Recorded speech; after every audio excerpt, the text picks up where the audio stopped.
Every gilded cage is built with walls of comfort. The only question is what you're paying for them.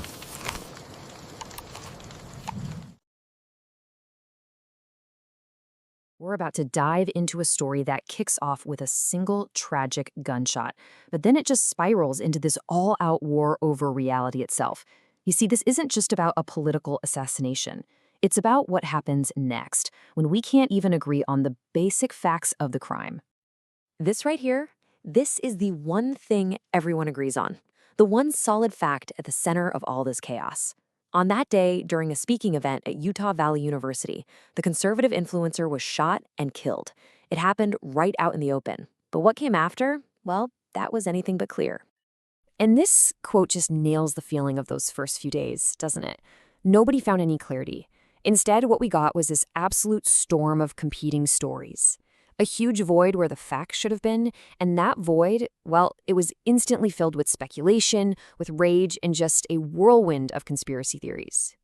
So you gotta ask, why did this one event create such a massive firestorm? To really get to the bottom of that, we have to understand the man at the very center of it all, Charlie Kirk. You know, Charlie Kirk wasn't just another political commentator. He was a full-blown movement builder. He started Turning Point USA to get young conservatives fired up on college campuses. And he became this huge force in the MAGA movement. His stances, they were strong, often really polarizing, and they earned him both a massive loyal following and some incredibly intense opposition. He was absolutely one of the most visible and controversial figures in American politics. So as all of this chaos was swirling, law enforcement tried to cut right through it. They presented what was supposed to be a clear-cut story, an official narrative designed to be a total open and shut case. The alleged assassin was quickly identified as 22-year-old Tyler Robinson, and then came this absolutely stunning detail. Robinson's own father, a former sheriff's deputy, was reportedly the one who called the authorities. That one detail, well, it seemed to add this layer of tragic certainty to the whole case. And just look at how neat and tidy the FBI's story is. It's so clean. Robinson shows up, puts together a rifle, super fast by the way, takes the shot, runs, and then confesses. It's just a straight line from A to B to C, the perfect story of a lone gunman. And this was supposed to be the smoking gun that locked it all down. Text messages, apparently from Robinson to his roommate, laying it all out. You've got a confession and a motive, all wrapped up in a bow. For a lot of people, that was it. Story's over. But here's the thing. Almost as fast as that official story was built, it started to crumble. It just couldn't hold up under this intense microscope of online scrutiny. Internet sleuths, they started picking apart every single detail. And what they found? Well, it gave birth to these incredibly powerful counter-narratives. And this is exactly where that official story started to come apart at the seams. I mean, for every neat little fact they presented, a really sharp question popped up. Could a novice, somebody not super experienced, really assemble that specific rifle in under 8 minutes with all that pressure? And how do you hide a big rifle while you're literally jumping off a roof? But the biggest question of all, where did the bullet actually come from? And that question right there leads us straight to the second shooter theory. This quote from an online analyst pretty much sums up this widespread belief that came from people analyzing the video footage, the blood spatter, the way Kirk's body moved. The argument was that the wound we could see was an exit wound, which would mean the shot had to have come from behind. And that completely blows up the whole lone gunman on the rooftop story. But, you know, the questions weren't just about forensics. While some people were debating bullet trajectories, a whole other part of the internet was connecting dots on a much, much bigger scale. They started building a theory that Kirk wasn't killed by some random lone wolf at all, but that he was targeted because of his rapidly changing views on Israel and the Jeffrey Epstein scandal. Okay, so this timeline is really the backbone of that whole theory.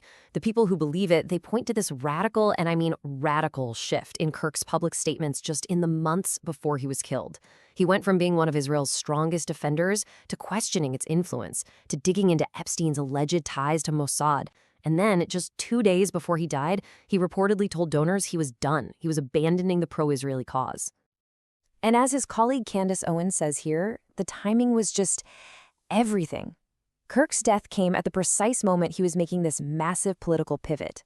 So, in this version of the story, it wasn't just him changing his mind, it was a betrayal that put him squarely in the crosshairs of some very powerful enemies. Okay, so, wow. We have the official story, and we have these sprawling, complicated counter-narratives. It's a total mess, right? So how do we even begin to sort through it? Let's do this. Let's take a step back and try to look at this whole thing the way a professional would. How do the people who actually protect public figures analyze a threat?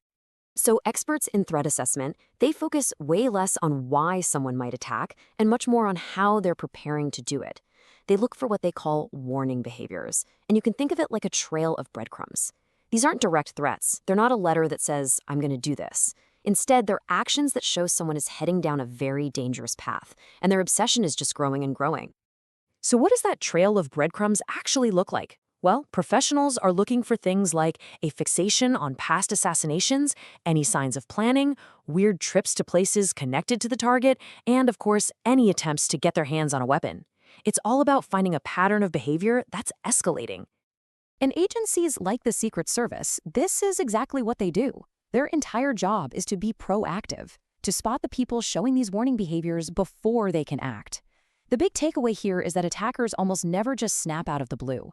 There's almost always a process, a trail of those behavioral breadcrumbs leading up to the attack.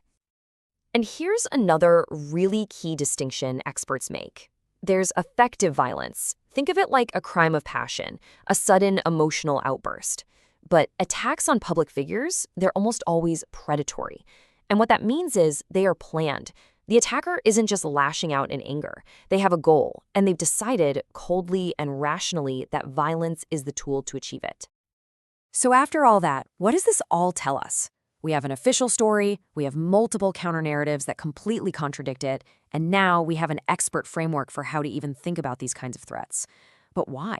Why does this one event continue to be so fiercely contested? This quote, this points to a deeply, deeply disturbing part of the whole story, the reaction. For so many people, the assassination wasn't a shared American tragedy. It was a moment for political point scoring, or even worse, for celebration. And that reaction just laid bare the profound and frankly dangerous political polarization that defines our time. And you know, the reason these conspiracy theories took hold so strongly is because they landed on really fertile ground. We're living in an environment where trust in our institutions, the government, law enforcement, the media, is at an all-time low. And when people don't trust the official storytellers, you better believe they will find their own. And this, right here, this brings us to the real heart of the issue. The fight over the facts of Charlie Kirk's death, it's really a symptom of a much bigger problem. It's a battle over who controls the narrative, who gets to define what reality is, and whether a shared reality is even possible anymore. So ultimately, this whole story forces us to ask a really difficult and pretty unsettling question. In a world where every single fact is a potential weapon in a political war, how do we even begin to search for the truth? And look, if we can't even agree on what happened in a public assassination, what can we agree on?